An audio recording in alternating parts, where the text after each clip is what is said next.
आता तर मी एकटा नाहीये, माझ्याबरोबर आमशादादा पाडवी सुद्धा आहेत आणि आम्ही दोघं मिळून नंदुरबार जिल्ह्याचे विविध प्रश्न विकासाचे जेवढे आहेत, कारण आदिवासींना जास्त काहीच नको आहे, फक्त प्रवाहामध्ये आणण्याचं काम करायचं आहे आणि त्याच्यासाठी आम्ही दोघं प्रयत्न करू. खरं आहे, मी पण शबरीचाच वंशज आहे आणि त्याच्यामुळे मी त्या जिल्ह्यात आहे, त्याचा मला अभिमान आहे.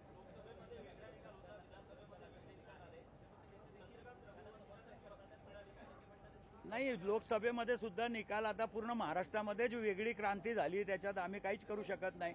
पण लोकसभेची निवडणूक सुद्धा जनतेने ताब्यात घेतली होती आणि विधानसभेची निवडणूक सुद्धा जनतेनेच ताब्यात घेतली, त्याच्यामुळे एवढा फरक लोकांमध्ये होईल असं कधी वाटलं नव्हतं.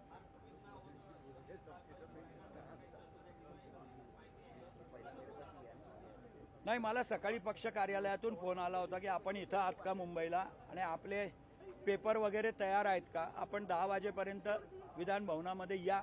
आता आलेलो आहे तुमच्या समक्ष, पहिले तुम्ही भेटले, आता मध्ये जाऊन नेत्यांना भेटतो, नेते जो आदेश देतील त्याच्याप्रमाणे करेल. धन्यवाद.